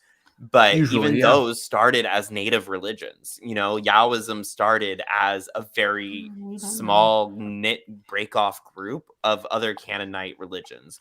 So to think of it as like they created Yahweh wanting to control people Probably not, but it evolved into don't really that. know Like, where yeah, Yahweh that's what came we see from. now, and during the Crusades and during the time of Constantine, it was implemented to control people, but it started in a very different place where he was a storm deity and they were using him to explain nature. Well, like it. Tell me I'm wrong. I mean, if you say so. We don't know where Yahweh came from. We have no fucking No clue. idea. I am This very much in the dude- camp that he split from Baal, or like became an We intertwined Baal don't have storm evidence for deity. I that. think there were competing storm deities from two different nomadic camps, and then they became joined. And but, ta-da, Yahweh. Can I alley-oop you? Go for it, because we don't have. Okay, so like the relationship between Yahweh and Baal is interesting, but it does not originate as one coming from the other necessarily, Well, yeah. because we don't have any evidence to suggest that Yahweh, from sources outside of Christian, or wow, big slip, from Hebraic scripture, from Hebrew scripture, we don't have any evidence outside of those scriptures that Yahweh's ever associated with the Canaanite the deities, any Canaanite pantheon at all. But there was a conflation of Yahweh with Baal over time, and that did happen.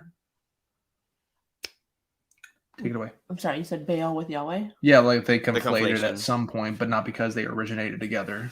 Yeah, I don't know if I know. I don't think they exactly where originated conflated together. I think those they two became things. synonymous with each other. Oh yeah, I think they they're became two synonymous. separate cultures that became intertwined. Right, but that's because Yahweh came from an outside culture that we Yeah. don't even know the name of. Yeah. Right. But But I that's mean, so don't we cool. have like visual representations, like cave art of Yahweh with Asherah and prior Later. to the Hebrew? Later. Is that later? Mm-hmm. So like we really don't know where Yahweh came from. Yahweh may be one of the oldest representations. Not the old. I'm not making some apologetics case, but it is reasonable to suggest he could be as old as Zeus. I mean, like How old is Zeus?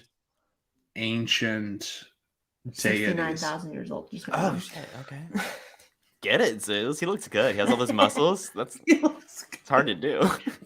Ball to the wall is now my favorite comment, and if someone doesn't put that on a mug, so I can like Yahweh that. came from the Shashu nomads south of Judah, is what a Well, Woken one says.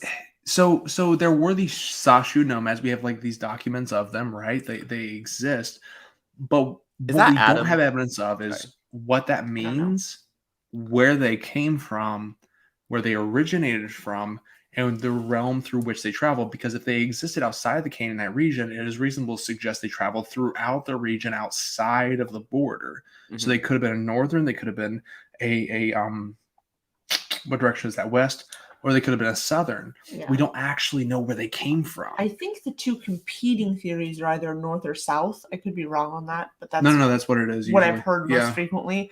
Southwest. Yeah, but most scholars that I've heard, including like leading scholars on the topic, won't pin it down. Well, I mean, there's not enough evidence to pin anything down. Yeah. It's all It's kind pronounced of what? peace and things. It's Baal. Yeah. Yeah. B-A-A-L is Baal. I can't pronounce my own name, so yeah. don't get me to pronounce it's a, ancient gods. In Hebrew, it's a bet, and then it's an comets. And then it's an alpha. No, I'm just kidding. It's Greek. Baal. It's a bet, Baal? comet, Like that? and then I think it's I forget which E it is. I think it's an aleph, right? And then it's a long, and then it's yeah. So that's. I need to learn Hebrew. Don't Okay, know. there was another language. another thing in here that I wanted to point out. Just because it's beautiful. Red Sage the father, Jegaysus the son. Love it. Mother of Heathens is a spirit. I'm the dad. Actually, yeah, that's like Yes. that's it. That's I'm personality y'all's wrapped into a dad. nice Yes, little. you are our dad, and I am definitely the spirit. Is a nice way of putting it. It is a nice way. You know, the spirit say, isn't like- also associated with comforting. Is also associating with murder. Yeah, when they said I like, was thinking like you're spirited. Sophia. I was thinking like the divine wisdom. fine. I like the whole like. Wait, no, but whatever Sophia the, is Jesus. whatever the That would fuck be killed me. those people that didn't give the temple.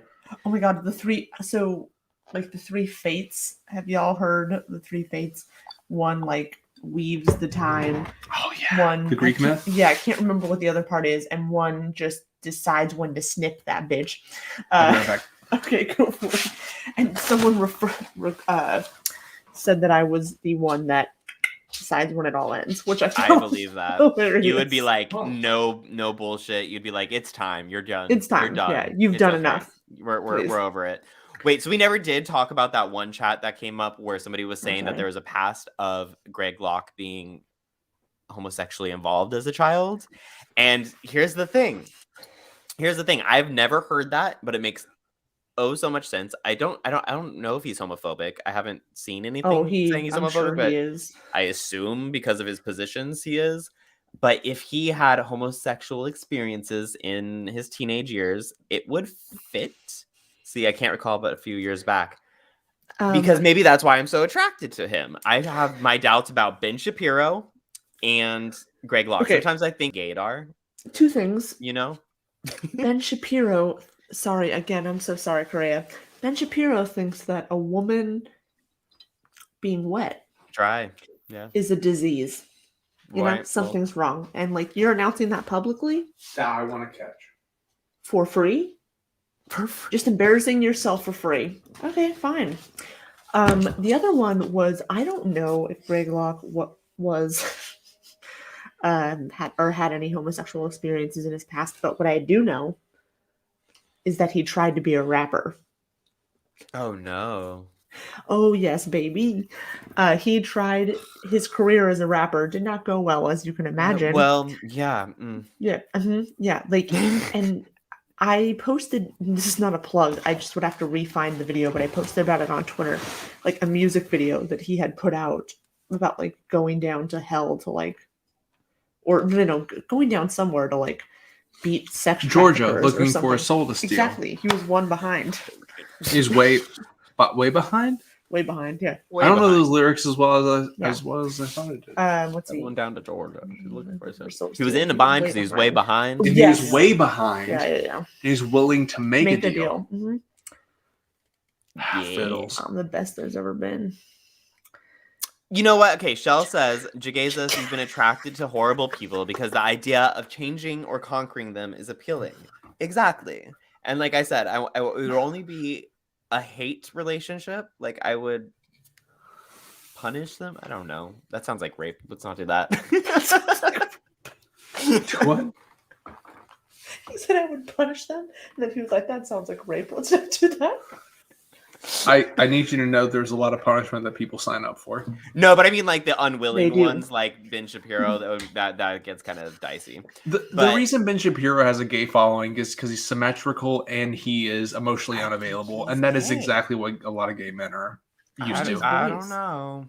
I just think the gaydar goes off with that one. This is the question that I did want to talk about too. Sentinel said, "Would Joseph be considered transgender?" I don't understand the question. Okay. So earlier, people addressed Joseph from the Genesis narrative. What? I missed something. Yeah, Joseph in the Genesis narrative? Yeah, dude, bro, with Kodam and the Kellers. Oh, we talk. Oh! I saw a video. O'Reilly's. I couldn't really get into it, but I did see a video saying that Joseph in the Technicolor Dreamcoat was a woman, and that like the brothers specifically were like casting her out because of her not being able to hold down a house or et cetera, you know what I mean? Like she was defiant and able to like be a leader, which was unsightly, and they rewrote it as a male figure. I did see something about this. Any evidence for this whatsoever? I don't know. See, it was giving me very much Rome isn't real vibes, and so I didn't get into it. About this idea that sorry for everyone that's listening. So Andrew and I clearly are in the same room. So we have one microphone and we're working. We each have headphones, but Andrew's muted. So sometimes he can't hear what we're saying. So I'm trying to like tell him what we're talking about. Thank you. You're welcome. So basically they're talking about this idea that Joseph was actually a woman who was then recast as a man. Right? That's what it sounds like. Yeah, there's an argument saying that they rewrote kind of like Junia. They just kind of yeah, rewrote yeah. it as a male figure because it made more sense in the time.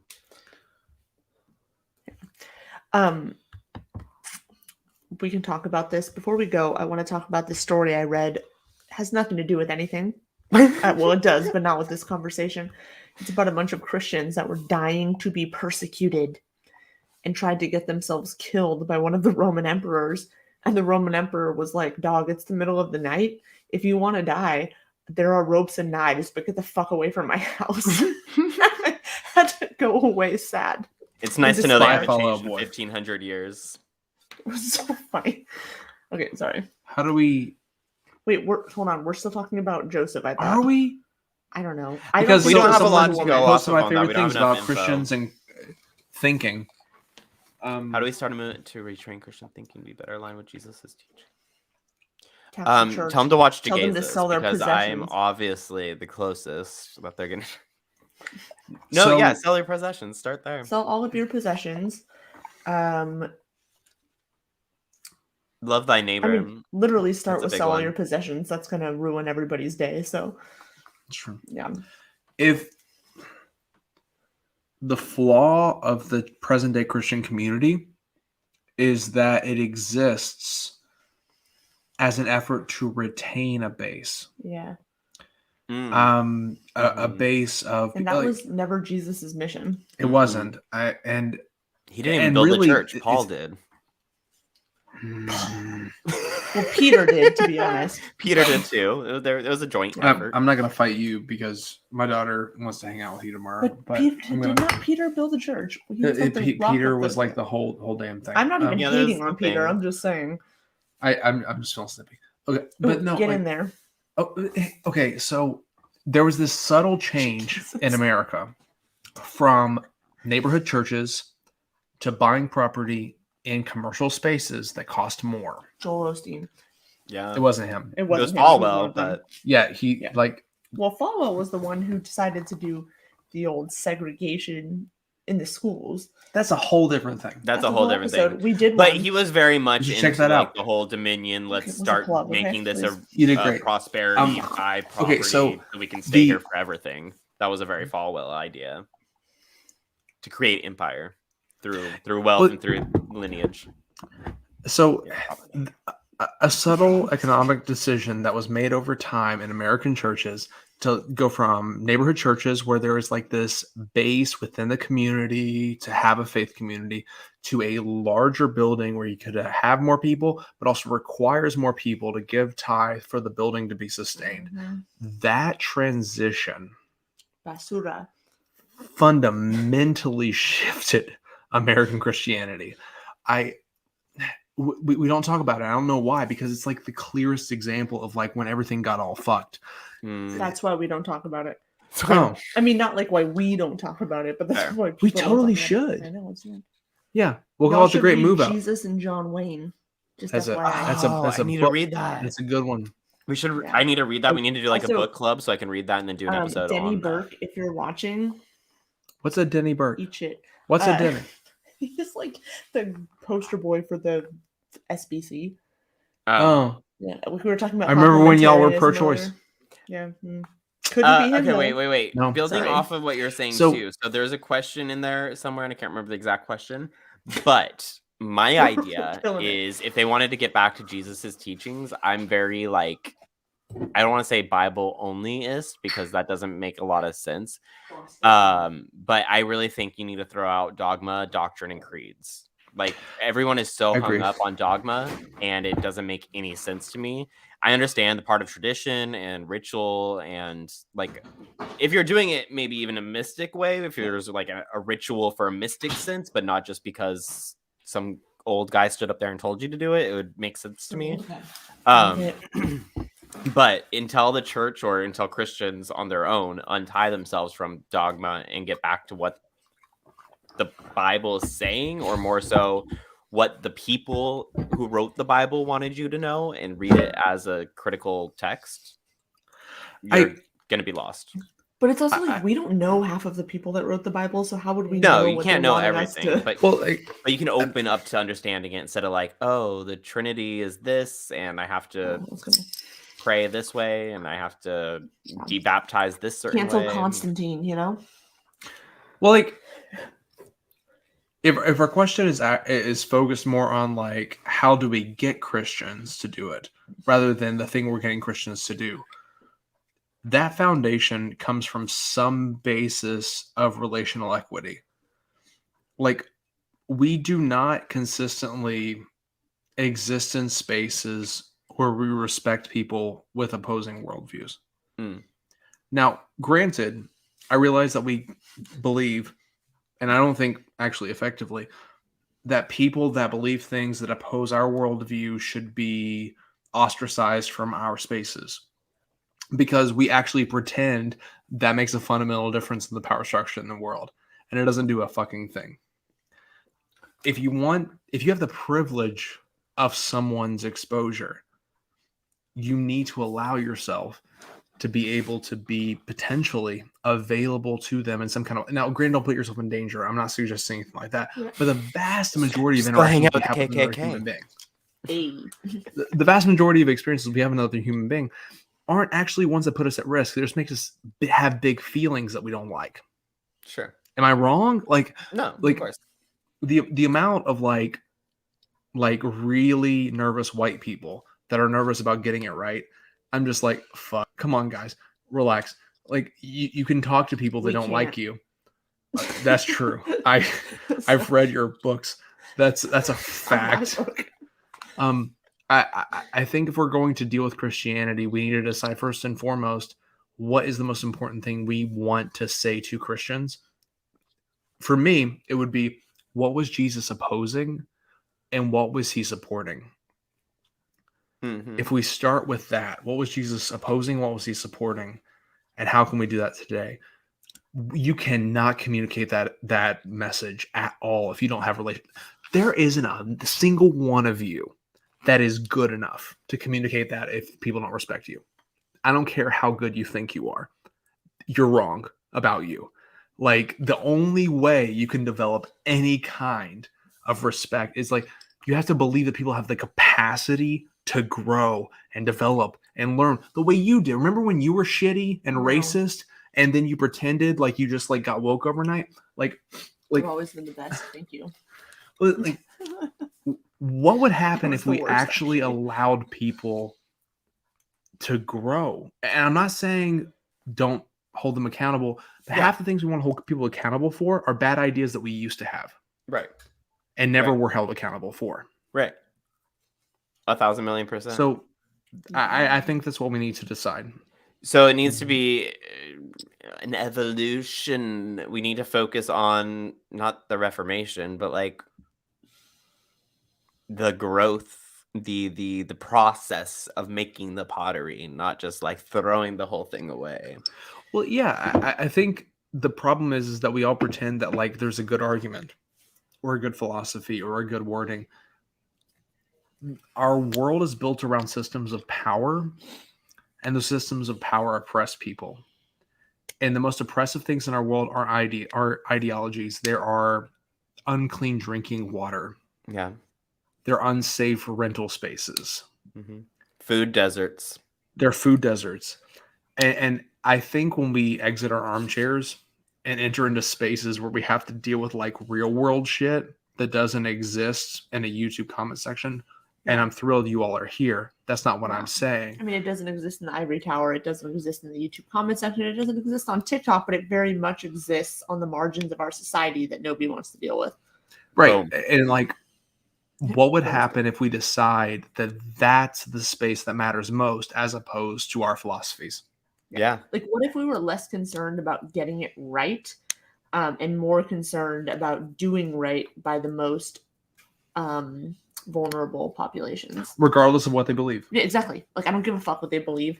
What if we just spent all of our time and energy trying to get them food and housing versus trying to get them to say a fucking prayer? Now, granted, that's not a convenient narrative for the freshman philosophy major, because I remember being in educational structures where I got to pretend that the most important thing was having the right ideas. That's a wonderful luxury and paradise, and it ain't fucking real.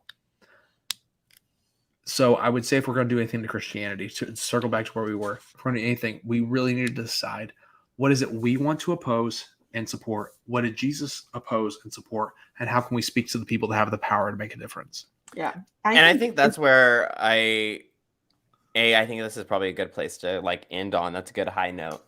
And I think there's a lot of different ways to do that. And I think it has to come from, as you're saying, like what I think personally is like the way I like deconstruction and the way that it became its own little synonymous thing, or like its own, independent thing, is it hopefully will allow people to do that more, because if you are so tied up into denomination wars, even like there's 1,000 denominations in America alone, and the fact that instead of working together, they're all in this doctrine fight over domination, who's doing it right and who's doing it wrong. It doesn't allow anybody to help the community. And if everyone can kind of separate out and then rebuild in a better way, it will be the only way that we survive. Like, we have a lot coming up on the future, like global warming is going to kill us all in 10 years kind of stuff. So like we need to learn how to rebuild and rebuild fast. And if religion needs to be the community center, so be it. But we have to dismantle the barriers that keep the religion separate already. We have to become individuals and then become a group again, if that makes sense. I fully agree. There's a book that I'd like to recommend, because we didn't say this sentence, but I think it applies to the title of this book. It's called Saving Jesus from Those Who Are Right by Carter Hayward, lesbian, non-theist theologian. Fantastic author. First book I read in seminary. Hated her when I encountered her. She's great now. I just needed to grow up a bit. So I think that what we often need to do is save each other from being right, because there's so many more important things than just having the right argument. Totally. And I also think that, like, and I know we're getting ready to wrap, but I think we forget the Gospels were inherently subversive. Did they have a lot of problems? Are there lots of points of anti-Semitism? Like, yes, all of those things are true. But the message of the Gospels was something wildly subversive for that time and place. Yeah. And it was meant to undermine power. That doesn't mean it's perfect. That doesn't mean that, it can't be criticized. That doesn't mean any of these things. But it certainly was not written to uphold existing corrupted power structures, which is what it is being used for today. And y'all know that I will criticize the Gospels from here to the next millennia, because I have no stake in this.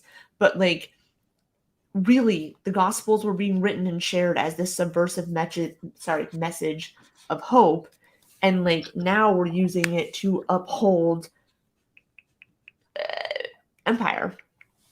And so like, I think we have to get back to, and we've talked about this, but we have to get back to this idea that like, the Gospels were meant for people that had no hope, people that were crushed, people that were marginalized, people that were worried about continuing their own existence in some way.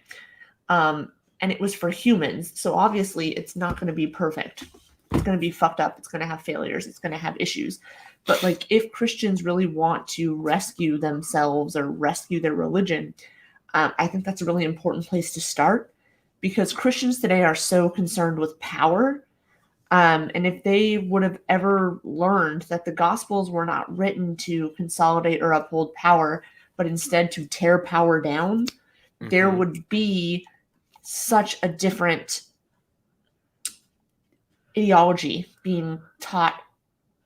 It would change every aspect of everything. I mean, like, if we've seen how they've attached themselves, even just like on the evangelical side, to the Trump wagon, right? Because they want to uphold power. And Trump was sent here to lead the land. And it's all about picking the next leader, as Jesus was a leader. Bullshit. When Jesus wasn't a leader, he was here to destroy all the Pharisees and Roman invasion. Well, I would be so sorry to say this. I would be really careful about I'm also sorry. I don't know what you're gonna say. Oh, Okay, go ahead. Sorry, I just mean this is something I have been talking to Jewish folks about recently. This is not meant to be anything directed towards you, Jegaysus, but just No, that, like, yeah. Not the saying way that that they we- were greedy per se, because that's no, just no, totally, anti-Semitic. totally. Sorry, this is again not meant towards you. I just feel the need to say it because it's something that like really struck home to me.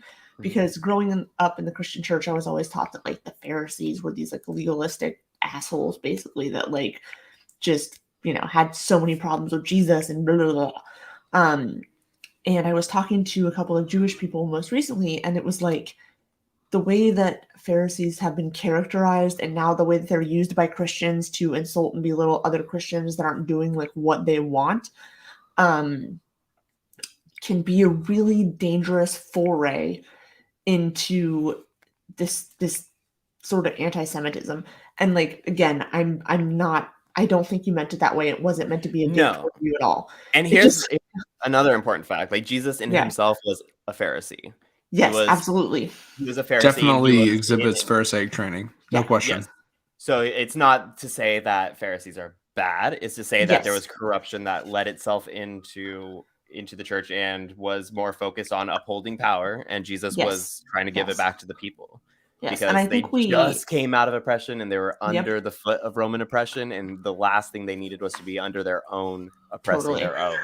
Yeah. And I think that like it's important to remember that as people that grew up in a Christian faith, almost all of us have a fundamental misunderstanding of Pharisees and Pharisaic Judaism. It was like, spoon-fed to us in an anti-Semitic light without even being explained to it. Perpetually. Yes. And like that's what I grew up in. And so the only reason I make that note is because like it, as sad as it is to say, literally blew my mind when I started thinking about this in light of like, oh, this was the sort of standard of the day.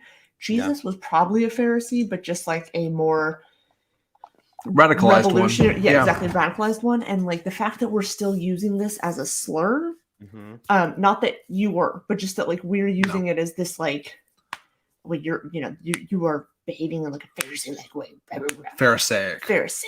Even the whole like Jesus flipping a table thing is problematic to use, and people saying like, "Oh, look at he'd get angry and tear down the whole place." Well, like that's even the like give to Caesar what is Caesar versus like what's on the coin, the graven image of the Roman government versus like what was used to pay for things in the Jewish community, and like the alleged disagreement between the Jewish thought leaders and Jesus has been explained to me by Jews who were like, this story has been spun to be this like very intentional sort of villainization of these Jewish leaders, when in reality, it was most likely that these Jewish leaders were trusting another Jewish leader to have a conversation about something that was problematic and controversial in their time period. And I know around the give to Caesar's what is Caesar's. Yeah. So I think the way I've heard that explained is strictly about having like no iconography around in the Second Temple period, and so the fact that Caesar's coins literally had Caesar's face stamped on it would have been sacrilegious. The graven image. Yeah. So I always focus on that part, but I don't understand how that comes into like a rabbinic sense of conversation. That's a long one. Yeah. Like, okay. Well, let's do an episode. We should also. We wanted to bring on Rabbi Shana, so yes. Oh my God, yes. That'd be a good one. Maybe if she has any insight. My rabbi, and also like we've talked a lot about power tonight. I would love to suggest, not as a promise, of course, but like Karayah, I'm just making a clear mention. Like a study of religion and power, there's a couple of authors that we could look at that are fantastic around this. Talking about like societal power and how religion interacts with it, positively and negatively. Totally do it. But like y'all, I'm pretty sure at this point we're close to a 2-hour episode. Yeah. Thank you so much for being here. I've had a blast, even though I'm delirious. Are you? It's hard to tell. Working on 2-hour jet lag right here. Bro, but yes, thank you for coming. 2 hours. I also remember on the way out to like the stream. Please I don't know how many people subscribe we still have if you want. Yeah, and so I mean, I feel like everyone in here is probably friends, but anyone who's watching outside of this, because this will live forever on YouTube as well. So Yeah. you who weren't able to Might be as in the well have 'em. chat, like and say hi, and you can email Thank you us all at for being here. Unholy Trinity 2021 at gmail.com. It's in the description. But Thanks, Yeah, Shell. I appreciate you. We love you, Shell. We love you, Lorna. We love you, everybody that was here chatting with us. I Sentinel, cannot tell see you how much I appreciate this community. Y'all show up all the time for us, and I just think it's really special. So thank you. I know. I feel like we need to have like a group get together one day. And I mean, we can do like a Zoom thank you party. No, or I meant like in something. person. Like I want to go to Disneyland. Oh, I mean, we're close to there. we are close. Disney World, you're close to. You're all I on the know, other Harry side right Potter. That's now. the better I one. really want to go to Harry Potter Land We can. tomorrow. I mean, maybe. Anyway, we're gonna let y'all go. Thank you, everyone. Have a good night. We love you. Bye. Oh, we're still here.